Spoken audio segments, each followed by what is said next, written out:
काय ग रागिणी? आणि हा फोटो बघ ना. हे, या फोटोवरनं तुला राजन आणि गौरी या दोघांच्यातलं काहीतरी दिसतंय का? या फोटोत काही साम्य दिसतंय का?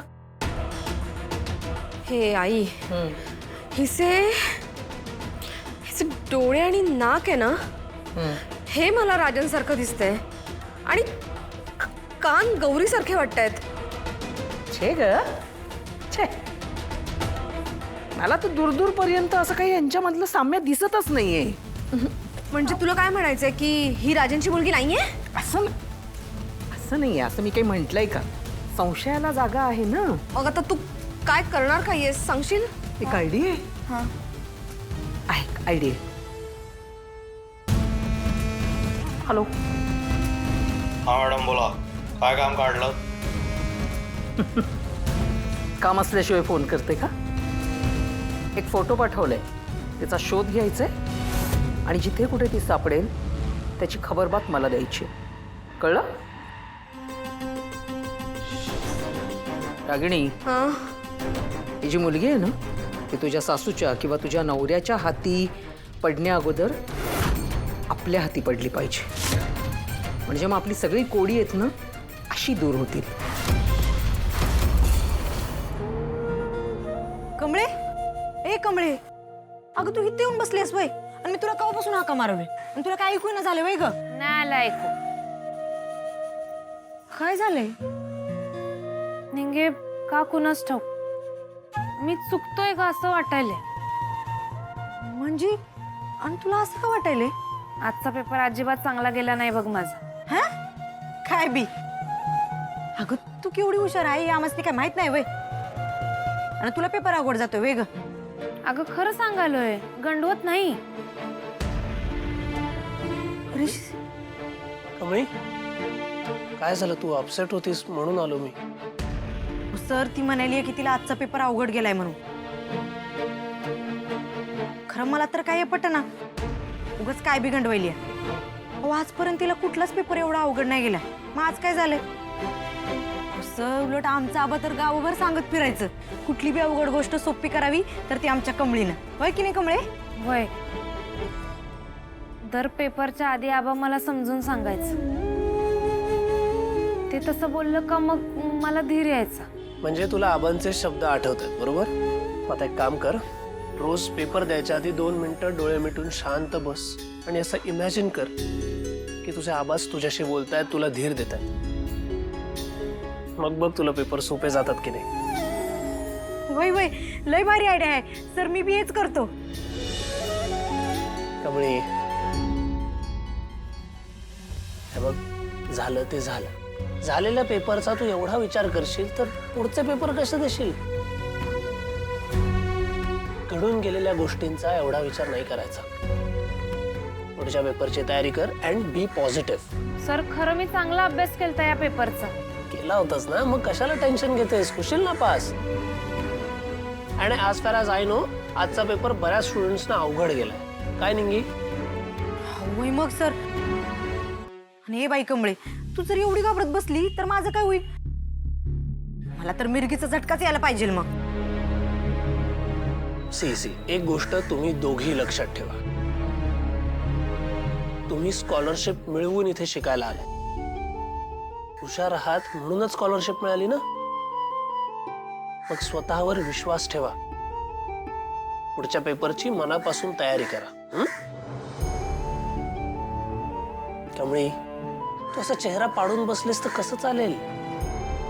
आणि तू कशाला टेन्शन घेतेस? देव आहे ना तुझ्या पाठीशी. सर असं देवाकडे सगळंच मागून मिळतंय होय, आणि सगळ्या गोष्टीसाठी त्याच्यावर अवलंबून राहणं बरं नाही. तसं मी म्हणतच नाहीये, पण देव आपल्या पाठीशी आहे हा विश्वास महत्वाचा आहे ना. ते म्हणतात ना की आपण एखादी गोष्ट मनापासून मागितली की देव आपल्याला ती देतो. तसं एकदा मनापासून देवाला म्हण तरी की माझ्या पाठीशी राहा मी पेपर देताना. विश्वासात ताकद असते. मागून सगळं मिळतंय तर मग आत्ताच्या आत्ता मला आबांसंग बोलायचं. त्यांचा आधाराचं 4 शब्द कानावर पडलं तर मग मला बरं वाटत. ते तसं होईल का? तू मनापासून मागून तर बघ, मिळेल कदाचित.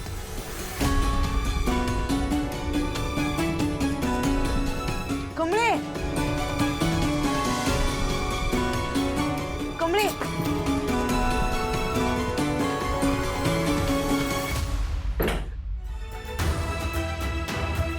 कमळे, कमळे, अगं शांत हो की. ऋषी सर काय म्हणले? कुणी समजून ये. कमले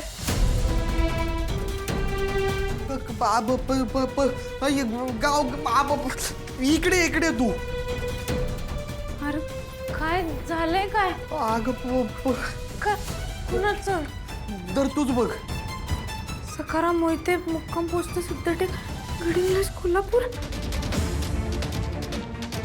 आबांचं पत्र.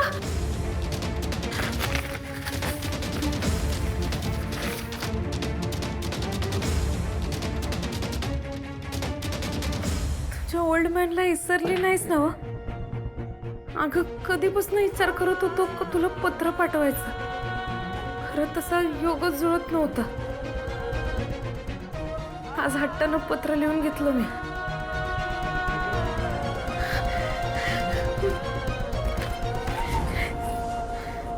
कमळे, मला तुझी लय आठवण येते अगं. तुझ्याशिवाय काय करमनात झाले. असं वाटते का जल्दीशी उठावं आणि गाडी पकडून सरळ मुंबई गाठावं, तुला भेटावं. खरं मला समजतंय आत्ता तुझा अभ्यास लई महत्त्वाचा आहे. आता माझं पत्र तुला मिळालं का ते वाचून तुला लगेच आम्हाला भेटायला यावंसं वाटत. कमळे, असं किती बी वाटलं तरी तू तुझा अभ्यास सोडून इकडे यायची काय बी गरज नाही. तू मला शब्द दिलायस, जवळ का तुझं स्वपान पुरं होत नाही तवर गावाकडं परत येणार नाहीस. आणि पोरी, आता तू फक्त तुझ्या सपनाच्या मागावर राहा. आणि लक्षात ठेव, तुझ्यासमोर लई संकट येतील, लई अडचणी येतील. तर त्यासनी भीक घालायची नाही, अजिबात घाबरायचं नाही. जे गेलं त्याचा विचार सोडायचा आणि कायम उद्याचाच विचार करायचा. पण तू आमची काय बी काळजी करू नको. आम्ही आहे तुझ्या पाठीशी. पुरी, अगं देवावर विश्वास ठेव.